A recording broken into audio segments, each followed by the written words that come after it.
Amin. Yes. Tertawa karena salah. Amin ya. Apa kabar? Katakan aku sehat, kuat, makmur, panjang umur, awet muda, diberkati Tuhan. Katakan amin. BMA, my church, my home. BMA, your church, your home. Katakan amin. Silakan duduk. Silakan duduk ya. Success people maksudnya bukan. Apa tadi? Seharusnya apa?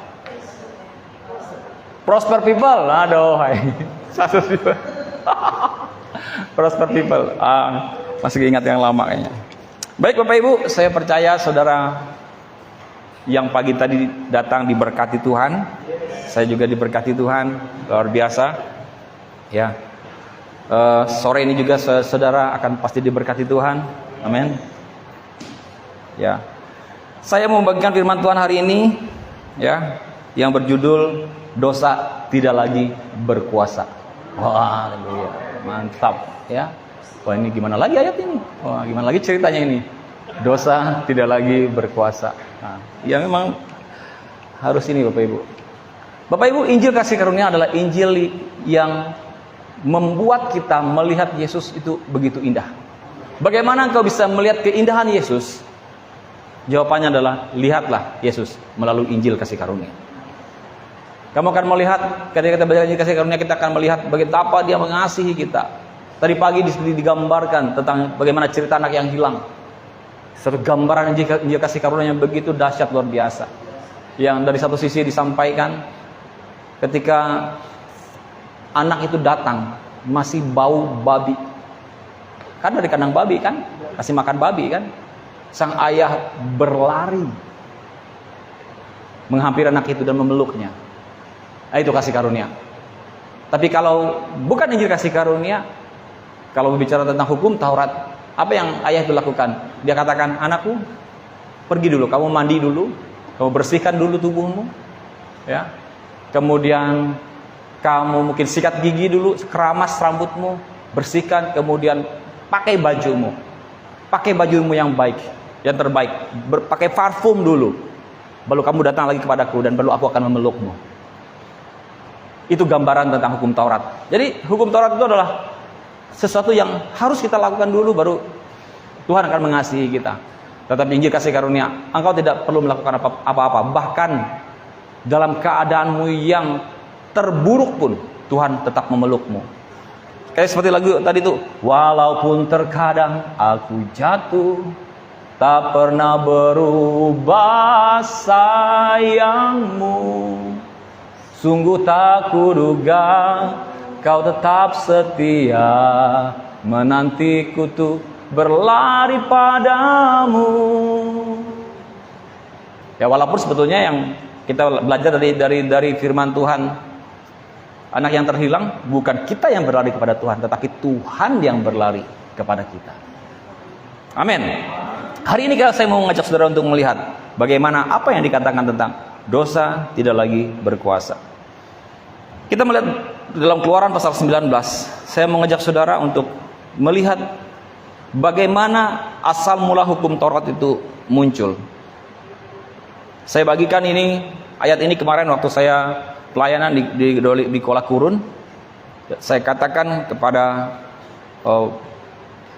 orang yang hadir pada saat itu, saya katakan, jikalau saudara pendeta saudara akan mendapatkan sesuatu yang baru pada hari ini. Ya. Oke, saudara lihat sesuatu yang baru pada hari ini. Kita lihat Keluaran pasal 19 ayat yang pertama, bagaimana hukum Taurat itu muncul. Karena hukum Taurat itu tidak ada sebelumnya. Di zaman setelah kejatuhan Adam, turun temurun Nuh, Abraham, anak-anak mereka, Abraham, Ishak, Yakub, tidak ada hukum Taurat. Tidak ada hukum yang seperti menjadi suatu tuntutan bagi mereka untuk mereka harus melakukannya supaya mereka menjadi kudus. Ya. Nah, sekalipun hukum Taurat itu ada, Musa memahami tentang bahwa ada kasih karunia Tuhan kepada mereka. Tadi pagi digambarkan dalam Keluaran pasal 33 bagaimana Musa meminta kasih karunia Tuhan atas apa yang terjadi pada diri mereka. Nah, namun Apa yang mendasari sehingga hukum Taurat itu muncul? Kita belajar di dalam Keluaran pasal 19. Karena hukum Taurat itu muncul di Keluaran pasal 20. Ya. Nah, bagaimana itu muncul hukum Taurat itu bisa ada? Ini dia ceritanya. Pada bulan ketiga setelah orang Israel keluar dari tanah Mesir, mereka tiba di padang gurun Sinai pada hari itu juga, ya. Pada bulan ketiga setelah orang Israel keluar dari tanah Mesir. Judulnya adalah Tuhan menampakkan diri di Gunung Sinai. Setelah mereka berangkat dari Rapidim, tibalah mereka di padang gurun Sinai. Lalu mereka berkemah di padang gurun. Orang Israel berkemah di sana di depan gunung itu. Ada Gunung Sinai, ya, atau disebut dengan bahasa nama lainnya adalah Gunung Horeb, ya. Lalu naiklah Musa menghadap Allah, dan Tuhan berseru dari gunung itu kepadanya. Musa naik ke Gunung Sinai, ya. Lalu Tuhan berseru dan Tuhan berseru di dari gunung kepada Musa, beginilah kau katakan kepada keturunan Yakub, dan kau beritakan kepada orang Israel, kamu sendiri telah melihat apa yang kulakukan kepada orang Mesir, dan bagaimana aku telah mendukung kamu di atas sayap Raja Wali dan membawa kamu kepadaku. Di dalam ayat ini, Tuhan mau menunjukkan kepada bangsa Israel melalui Musa, bahwa dia katakan bahwa aku telah mendukung kamu. Karena saudara tahu ceritanya bagaimana mereka ada di Mesir selama 430 tahun. Dan bahkan anggaplah dipotong pemerintahan Yusuf, mereka masih baik-baik saja. Yaitu sekitar anggaplah 30 tahun mereka dalam keadaan baik. Karena Yusuf mungkin memerintah di saat itu di Mesir. Dan kalau kita memahami dari hal itu, kemungkinan besar mereka selama 400 tahun menjadi budak. Kemudian mereka keluar dari Mesir. Setelah mereka keluar dari Mesir, Bapak Ibu Saudara sekalian, apa yang terjadi? Tuhan menuntun mereka melalui peristiwa 10 tulah. Nah, makanya dia katakan di ayat 4 ini, kamu sendiri telah melihat apa yang kulakukan kepada orang Mesir, dikatakan. Dan bagaimana aku telah mendukung kamu di atas sayap, ya, dalam bahasa terjemahan EPYH-nya, dan bagaimana aku sudah membawa kamu kepadaku seakan-akan dengan sayap burung Raja Wali, mendukung kamu di atas sayap Raja Wali dan membawa kamu kepadaku. Nah, setelah dia mengatakan seperti itu, ayat yang kelima dia katakan, jadi sekarang jika kamu sungguh-sungguh, memang perintahnya seperti ada suatu pesan perintah bahwa jikalau kamu sungguh-sungguh, saudara mengerti maksud saya, ada sesuatu hal yang harus dilakukan, ya, mirip-mirip saja dengan hukum Taurat. Jikalau kamu seperti ini, maka kamu akan seperti ini. Hukum Taurat itu seperti itu kan. Nah, tetapi pesannya itu, ya Bapak Ibu Saudara sekalian, bahwa kamu akan seperti itu tuh bukan karena apa yang kamu lakukan, tetapi karena apa yang Allah itu lakukan sendiri. Bahwa Allah yang akan melakukannya bagimu. Coba kita baca. Jadi sekarang jika kamu sungguh-sungguh mendengarkan firman-Ku dan berpegang pada perjanjian-Ku, maka kamu akan menjadi harta kesayangan-Ku sendiri dari antar segala bangsa, sebab Akulah yang punya seluruh bumi. Dia katakan, jika engkau melakukan firman-Ku, maka kamu akan menjadi harta kesayangan-Ku. Oke? Itu perintah itu wajar saja. Oke? Ya. Nah, kemudian ayat 6, kamu akan menjadi bagiku kerajaan imam dan bangsa yang kudus. Nah, di ayat 6 ini, Bapak Ibu Saudara sekalian, Tuhan memerintahkan mengatakan, kamu akan menjadi bagiku kerajaan imam dan bangsa yang kudus. Dalam ayat ini menjelaskan kepada kita, Bapak Ibu Saudara sekalian, bahwa Tuhan akan menguduskan bangsa Israel. Saudara paham maksud saya? Dia katakan, kamu akan menjadi umat kesayanganku. Lalu dia mengatakan, ya, kamu akan menjadi bagiku kerajaan imam dan bangsa yang kudus. Inilah semuanya firman yang harus kau katakan kepada orang Israel. Jadi skenario Tuhan, Bapak Ibu Saudara sekalian, skenario Allah pertama kali itu adalah dia mau menjadikan bangsa Israel itu adalah umat kesayangannya dan mau menguduskan mereka. Itu maksud Tuhan. Paham ya? Kamu akan menjadi umat kesayanganku. Akulah yang punya seluruh bumi. Dan dikatakan aku akan menguduskan kamu. Itu maksudnya. Kamu akan menjadi bagiku kerajaan imam dan bangsa yang kudus. Ayat 7. Lalu datanglah Musa dan memanggil para tua-tua bangsa itu dan membawa ke depan mereka segala firman yang diperintahkan Tuhan kepadanya. Setelah itu Tuhan bicara dengan Musa. Musa turun dan kasih tahu kepada umat Israel. Terus bangsa itu menjawab bersama-sama. Ayat 8. Ayat 8. Yuk kita baca sama-sama. 1, 2, 3. Seluruh bangsa itu menjawab bersama-sama, segala yang difirmankan Tuhan akan kami lakukan. Lalu Musa pun menyampaikan jawab bangsa itu kepada Tuhan. Perhatikan, saudara, kalau saudara tidak memahami, Bapak Ibu, ya kayak biasa aja. Tetapi justru kalimat inilah yang membuat hukum Taurat itu muncul. Karena apa? Karena manusia menyombongkan dirinya dan mengatakan, kami dapat melakukan segala perintahmu. Saudara paham maksud saya?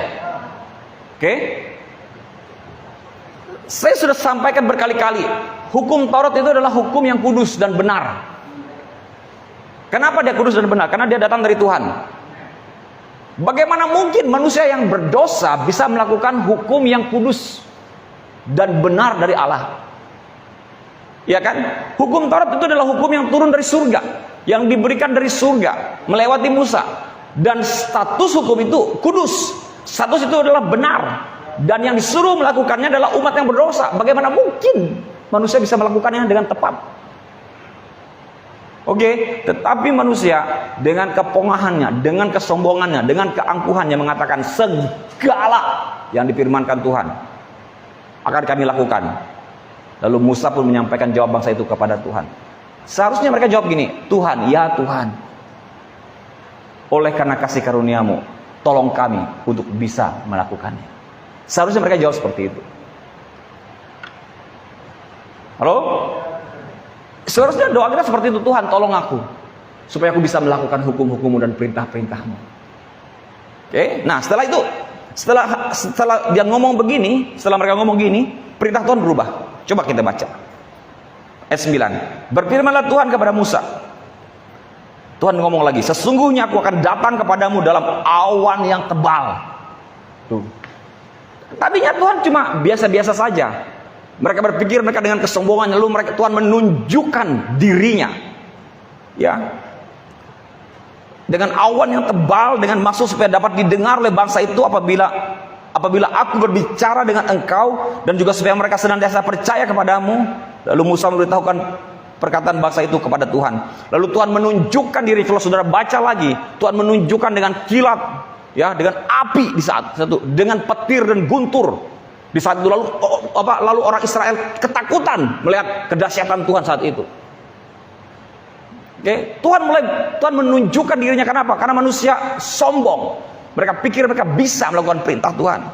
Sehingga ayat yang ke-10, perintah itu berubah. Berfirmanlah Tuhan kepada Musa, pergilah kepada bangsa itu. Perhatikan kalimatnya, suruhlah mereka menguduskan diri pada hari ini dan besok, dan mereka harus mencuci pakaiannya. Pertama, ayat ke-6 Tuhan mengatakan, dia yang akan menguduskan mereka. Tapi yang ayat 10 dia katakan, suruh mereka menguduskan diri mereka. Disitulah hukum Taurat itu mulai muncul.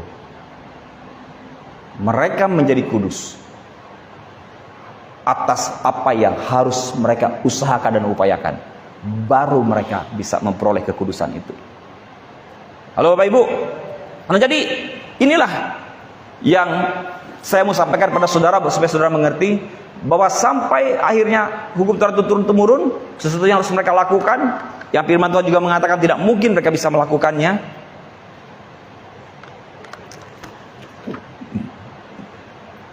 Dan saudara tahu bahwa di dalam Roma pasal 10 ayat 4,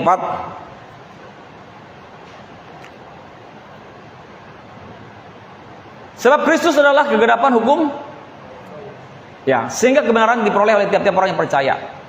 Jadi Bapak Ibu, hukum Taurat itu adalah hukum yang harus dilakukan oleh manusia.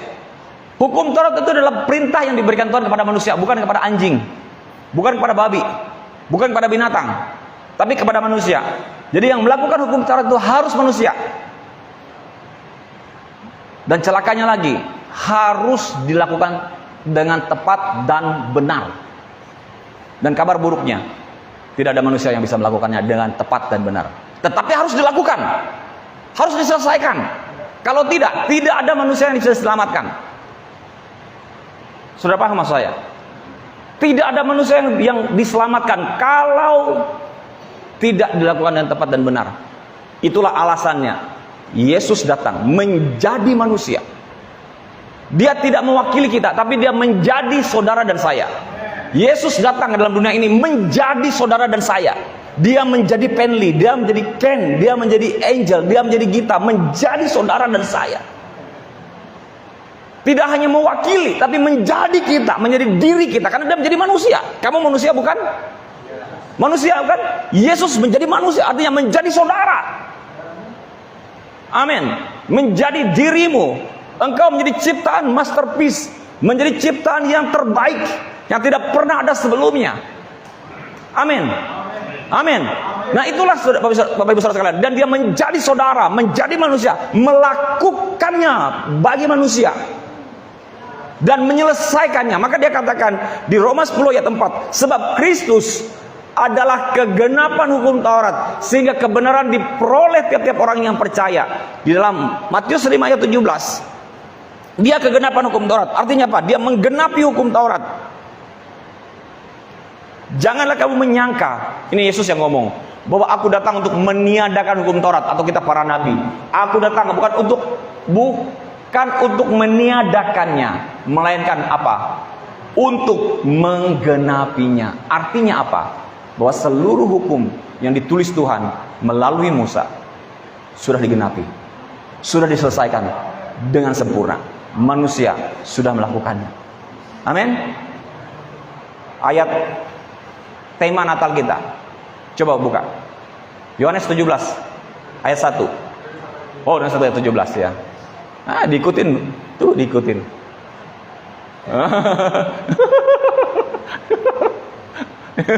Yohanes 1 ayat 17. Ya, coba perhatikan. Sebab hukum Taurat diberikan oleh Musa, tetapi kasih karunia dan kebenaran datang oleh Yesus Kristus. Amin. Hukum Taurat itu diberikan oleh Musa. Artinya apa? Saya rekam suara saya titip suara saya rekamannya sama Penly. Penly, tolong ini perintah saya, pesan saya, suara saya titip, kasih ke Ipur. Ini suara saya, sampaikan ke Ipur. Saya titip. Nah ini hukum Taurat itu gitu. Hukum Taurat diberikan oleh Musa, lewat Musa. Tetapi dikatakan kasih karunia dan kebenaran datang. Artinya Tuhan itu sendiri datang kepada Ipur. Saya sendiri langsung datang ke Ipur tanpa perantara. Itu kasih karunia. Amin. Jadi saya langsung datang kepada saudara dan saya. Saya ibaratnya saya datang langsung kepada saudara dan saya sampaikan ini apa yang ingin kulakukan bagimu. Dan mengatakan bahwa aku mengasihimu. Demikian juga Tuhan. Nah, setelah Yesus menggenapinya, menyelesaikannya bagi kita. Lalu ini yang Paulus katakan tentang apa yang Tuhan Yesus Kristus lakukan. Mari kita buka dalam Roma pasal yang ke-6 ayat yang pertama. Kita baca EPYH-nya.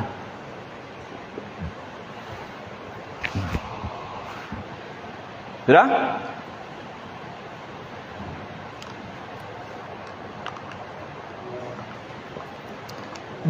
Mati dan bangkit dengan Kristus. Setelah Yesus menggenapi, menyelesaikan hukum Taurat, untuk saudara dan saya sudah selesai, perfect, nggak ada lagi yang harus saudara lakukan untuk menyelesaikan hukum itu, untuk memperoleh keselamatanmu, karena keselamatan itu adalah hadiah, kasih karunia itu adalah hadiah. Dan ingat baik-baik, jangan menaruh harga kepada sebuah hadiah yang sudah diberikan. Ya, itu tidak layak, itu tidak benar, tidak tepat. Ya, saya dapat hadiah, dapat dari Dini kemarin hadiah. Oh, itu mantap. Sudah lama pengen itu, tapi dikasih hadiah. Terima kasih. Nggak ada harganya. Dini nggak. Saya nggak. Ya, maksud saya gini. Kalau saya kasih hadiah tuh begini, saya dikasih hadiah hari ini, lalu setelah dia kasih saya hadiah, ya, lalu pada hadiah itu saya taruh harga di hadiah itu. Misalnya ibu mau pakai barang itu, kamu bayar dulu. Ya, harus setiap kali kamu naik ke atas barang ini, kamu bayar. Nah itu dia, hadiahnya timbangan Bapak Ibu. Jadi setiap kali ibu mau nimbang, saya kasih, kamu bayar dulu sama saya. Hadiahnya kasih ke saya, jadi kamu harus bayar dulu. Setiap jeb mau timbang badannya, ya bayar dulu. Nah itu, sering kali pendeta lakukan seperti itu. Ya kan, tanya gimana saya diberkati. Ini syaratnya, kamu harus puasa 1 jam, puasa 40 hari, 40 malam. Kamu harus doa minimal 1 jam, harus bahasa roh 1 jam, dan berbagai macam. Begitu banyak syarat-syarat yang harus kamu lakukan untuk memperoleh apa yang kamu inginkan. Nah itu yang saya katakan, kita seringkali menaruh harga kepada hadiah yang sudah Tuhan berikan. Jangan salah kira, berarti tidak perlu, berarti nggak apa-apa nggak berdoa, bukan seperti itu maksudnya. Tapi jika kau ingin diberkati Tuhan, kamu tetap berdoa, karena kamu meresponi kasih Tuhan kepada hidupmu. Amin. Kita melakukan semua itu tidak didasari lagi oleh supaya mendapatkan, tetapi kita meresponi karena kita sudah mendapatkan. Amin. Saya selalu mengatakan bahwa engkau memperolehnya semuanya itu bukan karena ketaatanmu. Kita memperoleh semuanya itu oleh karena ketaatan Yesus. Karena Yesus yang taat, bukan karena engkau yang taat. Amin. Saudara paham maksud saya? Nah, jadi seperti itu. Nah, jadi jangan menaruh label-label harga kepada suatu hadiah yang sudah Tuhan berikan kepada kita. Kasih karunia adalah hadiah. Sudah? Jika demikian, apakah yang hendak kita lakukan? Kalau begitu, apakah kita akan terus-menerus melakukan dosa supaya Allah dapat menunjukkan lebih banyak kebaikan dan kemurahan hatinya kepada kita? Tentu saja tidak. Haruskah kita terus berbuat dosa? Padahal sudah tidak perlu lagi. Sebab, perhatikan, kuasa dosa atas kita dipatahkan pada waktu kita menjadi orang Kristen dan dibaptiskan untuk menjadi bagian dari Yesus Kristus. Kematiannya telah menghancur leburkan kuasa dosa dalam diri saudara. Makanya saya katakan, dosa tidak lagi berkuasa. Amin. Saudara perhatikan, coba perhatikan ayat ini. Kematian Yesus telah menghancur leburkan kuasa dosa dalam diri saudara. Jadi Bapak Ibu Saudara, apa yang saya mau bawa hari ini saudara mengerti, menyadari bahwa dosa itu tidak lagi berkuasa dalam dirimu. Amin. Kenapa selama ini manusia terus hidup dalam dosa? Karena mereka pikir dosa itu berkuasa. Dosa itu kayak punya power, kayak punya otoritas. Kenapa orang selalu berpikir dosa punya power, punya otoritas? Karena mereka tidak menyadari akan kuasa Yesus. Orang lebih banyak sadarkan dosa daripada sadarkan Yesus. Orang lebih sadar akan kuasa dosa daripada sadarkan kuasa kematian dan kebangkitan Yesus. Oke? Perhatikan, kematiannya telah menghancur leburkan kuasa dosa dalam diri saudara. Ayat 4, pada waktu ia mati, Yesus mati maksudnya, tabiat saudara yang lama, perhatikan, tabiat dosa yang cenderung kepada dosa.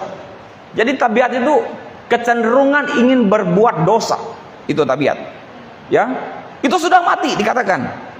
Dikuburkan bersama-sama dengan Yesus dalam baptisan. Dan ketika Allah Bapa menghidupkan Yesus lagi dengan kekuasaannya yang mulia, saudara dapat menikmati hidupnya yang baru dan yang menakjubkan itu. Amin. Coba saudara pikir, ini bukan cuma ayat firman Tuhan yang cuma indah aja, tetapi sadari bahwa beginilah seharusnya, beginilah hidup kita, bahwa sebetulnya saudara kita ini adalah orang yang sudah di mana dosa tidak lagi berkuasa atas hidupmu. Jangan didrive, jangan disetir oleh pikiran sadar dosa. Jangan didrive, disetir oleh pikiran bahwa dosa berkuasa. Amin. Oke? Karena saudara sudah menjadi bagian dari Yesus. Ayat 5. Karena dosa sudah menjadi bagian dari Yesus, maka dapat dikatakan bahwa pada saat Yesus mati, apa dikatakan? Saudara mati bersama dengan dia. Dan sekarang saudara mendapat bagian dalam hidupnya yang baru. Dan akan dibangkitkan sebagaimana dia dibangkitkan. Katakan amin. Saudara perhatikan, sekarang saudara mendapat bagian dalam hidupnya yang baru. Saudara mati bersama dengan Yesus. Jadi sadari bahwa kematian Yesus itu membawa dirimu juga mati. Apa yang matikan? Tabiatmu, keinginan berbuat dosa saudara. Memang Bapak Ibu agak susah sekali orang Kristen untuk memahami hari ini. Karena mereka selalu melihat perbuatan dosa yang selalu mereka lakukan. Saya masih bikin dosa. Saya selalu mengajak saudara untuk melihat kecenderungan diri kita ini, Bapak Ibu, memang selalu buat dosa. Tetapi saya mau mengajak saudara untuk melihat apa yang dilakukan oleh Yesus Kristus, bahwa semuanya itu sudah diselesaikan oleh Yesus. Bahwa kecenderungan berbuat dosa sudah ditaklukkan oleh kematian Yesus, dan melalui kebangkitannya kita menjadi hidup. Amin. Ayat 6. Keinginan-keinginan jahat yang saudara dahulu ada pada saudara telah dipakukan pada salib bersama dengan dia. Oke? Keinginan-keinginan jahat yang dahulu ada pada saudara telah dipakukan pada salib bersama dengan Yesus. Bagian saudara yang cenderung kepada dosa itu telah dikalahkan dan dilumpuhkan. Bagian saudara yang cenderung kepada dosa itu telah dikalahkan dan dilumpuhkan. Sehingga tubuh saudara yang berdosa itu tidak lagi dikuasai oleh dosa dan tidak perlu lagi menjadi hamba dosa. Kalau orang Kristen, Bapak Ibu Saudara sekalian ingin betul-betul bebas, lepas dari dosa, maka dia ikuti tuntunan firman Tuhan ini, bahwa jangan hidup sadar akan dosa. Ketika engkau mulai titik menyetujui bahwa ya Tuhan, aku mau tidak lagi hidup sadar dosa. Ya Tuhan, aku mau menyadari bahwa aku bukan lagi manusia yang berdosa. Maka di titik itulah Tuhan akan menuntun engkau untuk berhenti berbuat dosa. Karena untuk berhenti berbuat dosa bukan dengan ancaman, bukan dengan ketakutan dan rasa takut, tetapi untuk berhenti berbuat dosa, menyadari akan karya salib Yesus. Yesus sudah mengasihi kamu, Yesus sudah mati bagi kamu, dan apa yang dia lakukan sudah menyelesaikan dosa-dosamu. Ayat 7. Ketika saudara dimatikan terhadap dosa, saudara dibebaskan dari segala bujukan dan kuasanya. Karena tabiat saudara yang lama, yang cenderung kepada dosa itu mati bersama dengan Kristus. Maka kita tahu bahwa saudara sekarang mendapat bagian dalam hidupnya yang baru. Begini pertanyaannya. Oke, ini firman Tuhan, Pak Pendeta, Pak Gembala. Katanya kecenderungan saya berbuat dosa itu mati, Pak Gembala. Oke, tapi kenyataannya saya masih bikin dosa. Maka jawaban saya adalah, kenapa engkau masih bikin dosa? Karena engkau belum keluar dari sadar akan manusia yang berdosa. Karena engkau masih selalu hidup dalam kesadaran dirimu manusia yang berdosa. Dan hal ini susah diterima oleh orang. Susah. Bahkan kalau kita tidak bisa menerima ini, kita sedang menyangkal firman Tuhan ini. Paulus jelas-jelas menjelaskan dengan gamblang bahwa ini statusmu, ini keberadaanmu. Kamu tidak lagi sebagai manusia yang berdosa. Bahkan dia katakan, karena tabiat saudara yang lama itu cenderung kepada dosa itu sudah mati, itu mati bersama dengan Kristus. Ya, dan inilah tugas kita. Makanya tahun depan, tahun kita adalah tahun 2026 adalah tahun memberitakan Injil kasih karunia. Amin. Supaya setiap orang ini mendengar. Saya kemarin waktu khotbah di Kuala Kurun, Bapak Ibu, saya akan sampaikan firman Tuhan pada hari ini, sesuatu yang baru bagi Bapak Ibu Saudara sekalian. Kalau ini, mungkin saudara ada yang tidak pernah mendengar, atau mungkin juga sudah pernah mendengar. Tapi bagi yang sudah pernah mendengar, ini akan sesuatu yang akan menambahkan pemahaman pengertian. Dan betul Bapak Ibu, waktu saya khotbah itu heboh, kata Bapak Ibu.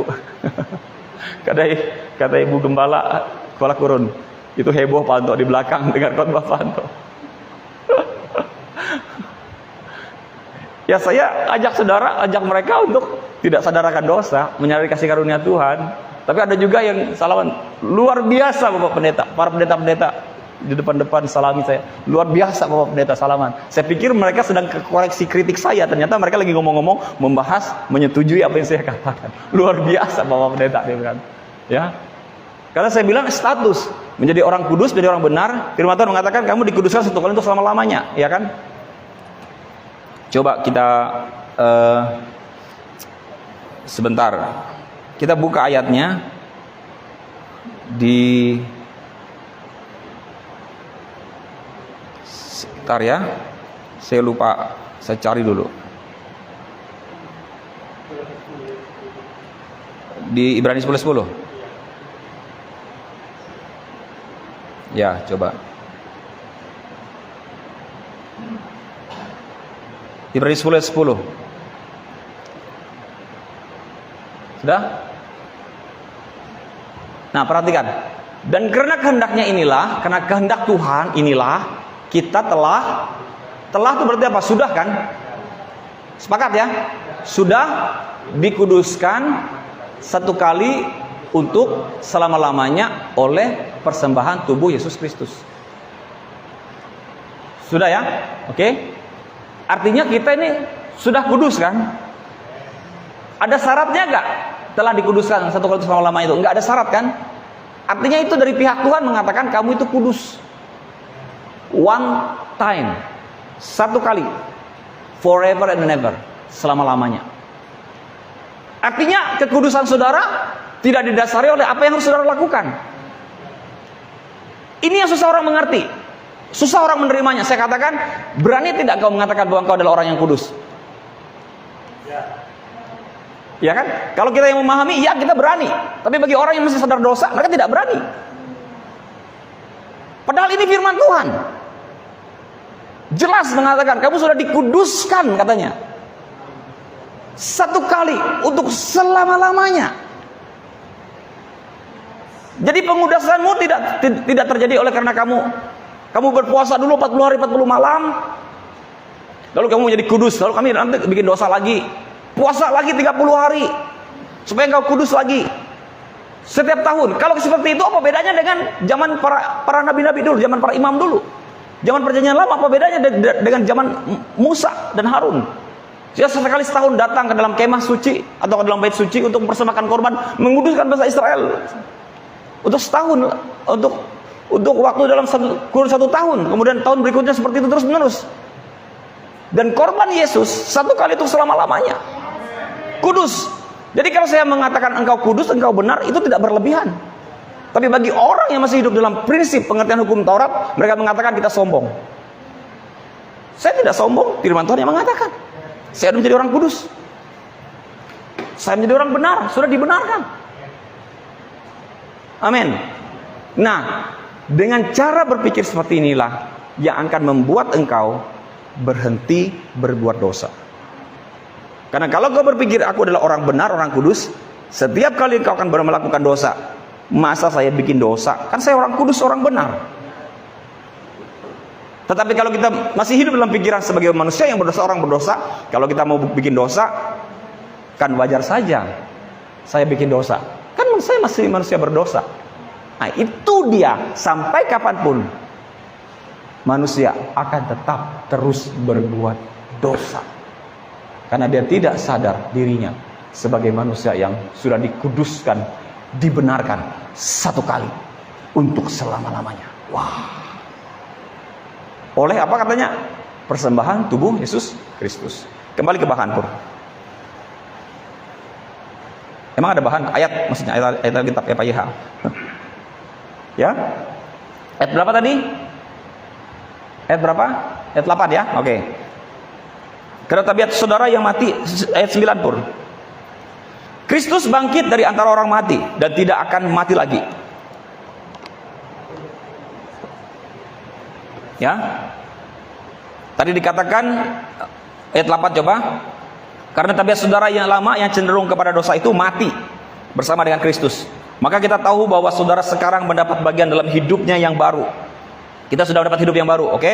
Sudah tahu kita lahir baru, menjadi manusia baru, yang lama sudah berlalu, sesungguhnya baru telah datang. Itu dia. Ayat 9, Kristus bangkit dari antara orang mati dan tidak akan mati lagi. Kematian tidak lagi berkuasa atas Yesus. Ia mati satu kali untuk mengakhiri kuasa dosa untuk selama-lamanya. Tuh, coba saudara baca. Yesus mati untuk mengakhiri kuasa dosa untuk selama-lamanya. Makanya judulnya dosa tidak berkuasa lagi. Dosa tidak lagi berkuasa. Haleluya. Praise the Lord. Amin. Ia mati satu kali untuk mengakhiri kuasa dosa untuk selama-lamanya. Tetapi sekarang ia hidup kekal dalam persekutuan dengan Allah. Ayat 11. Nah, ini dia. Yuk kita baca sama-sama. 1, 2, 3. Jadi anggaplah tabiat saudara yang lama itu sudah mati, pengaruh dosa. Hiduplah bagi Allah dengan perantaraan Yesus Kristus Tuhan kita. Jadi oleh sebab itu makanya ada kalimat ini setelah Paulus sampaikan bla bla bla ayat 10. Bagaimana caranya untuk dosa itu tidak lagi berkuasa? Bagaimana caranya dosa itu tidak lagi ada kuasanya atas kehidupanmu? Makanya 11 ini Paulus katakan, jadi anggaplah. Kata anggaplah artinya apa? Sadari. Saudara mengerti maksudnya kata anggaplah ini? Ya? Kalau dalam terjemahan TB-nya, demikianlah hendaknya kamu memandangnya. Dalam terjemahan TB-nya pun. Tuh, lihat. Demikianlah hendaknya kamu memandangnya. Jadi maksudnya kalau demikian hendak kamu memandangnya berarti ada cara pandangmu yang sebelumnya. Saudara mengerti maksud kalimat ini? Demikianlah hendaknya kamu memandangnya. Berarti artinya ada cara pandangmu yang sebelumnya. Seperti ini. Makanya munculkan demikianlah, setelah di bla-bla dikatakan demikianlah hendaknya kamu memandangnya. Artinya pandanglah seperti ini. Mulai merubah cara pandangmu. Bahwa kamu telah mati bagi dosa, tetapi kamu hidup bagi Allah dalam Kristus Yesus.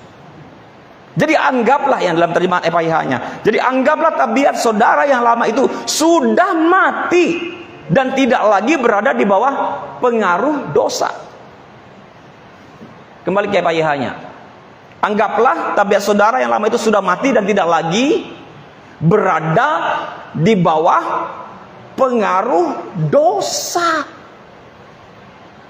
Oke, hiduplah bagi Allah dengan perantaraan Yesus Kristus Tuhan kita.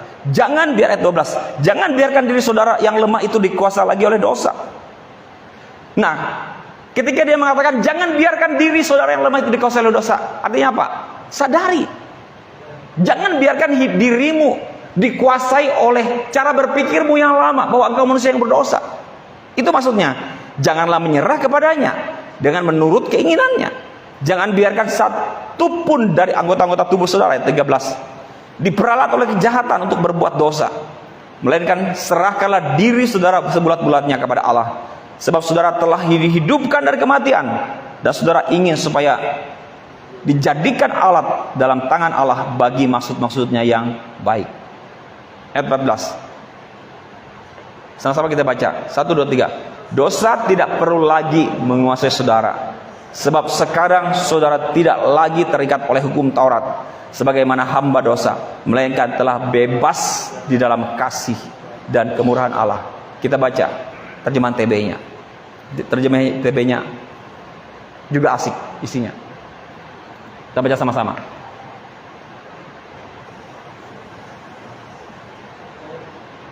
1, 2, 3.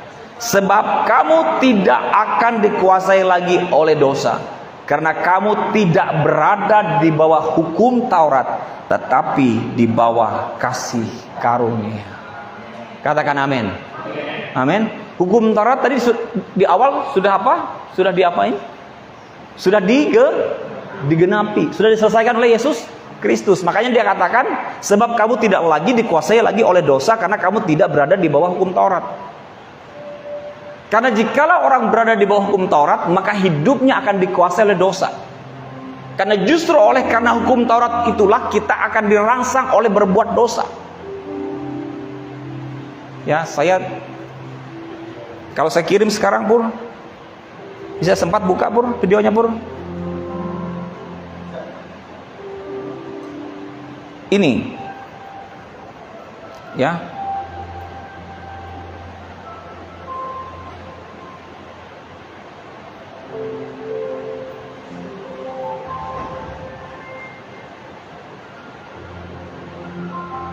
Sebentar, saya tutup dengan hal ini.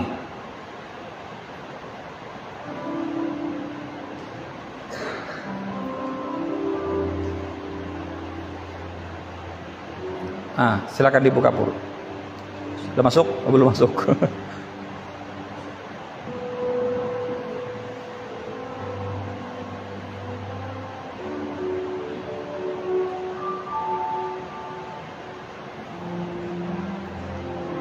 Ya.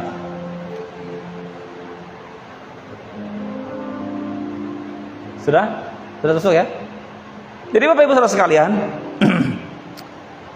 dosa itu dirangsang oleh karena adanya hukum Taurat. Firman Tuhan mengatakan bahwa karena ada hukum Taurat maka kita mengenal dosa. Dan firman Tuhan juga mengatakan pada hari ini bahwa dosa tidak lagi, sebab kamu tidak lagi dikuasai oleh dosa karena kamu tidak lagi berada di bawah hukum Taurat. Kenapa tidak lagi berada di bawah hukum Taurat? Karena hukum Taurat sudah digenapi Yesus, sudah diselesaikan oleh Yesus, dan kuasanya tidak lagi berkuasa atas hidupmu. Tapi dia akan bisa berkuasa dalam kehidupanmu kalau engkau masih menyetujuinya. Oke, sekarang setuju akan kasih karunia Tuhan untuk hidupmu. Mana dia Pur? Silakan tampilkan. Matikan lampunya.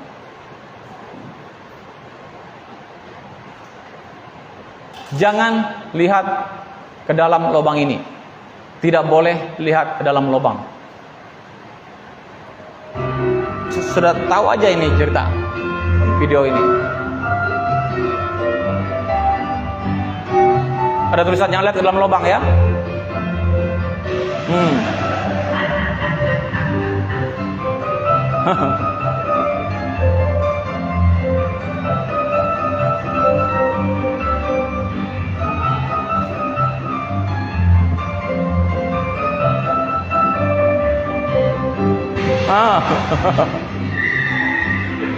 Bapak Ibu, ini bukan main-main.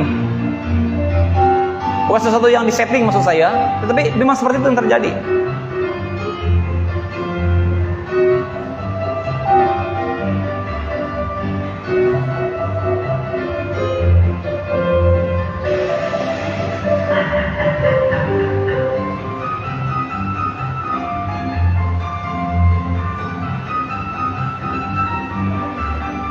Terulang kah? Terlalu. Ya sudah.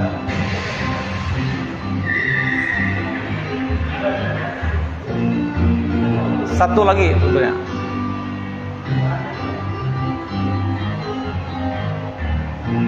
Nah ini dia terakhir.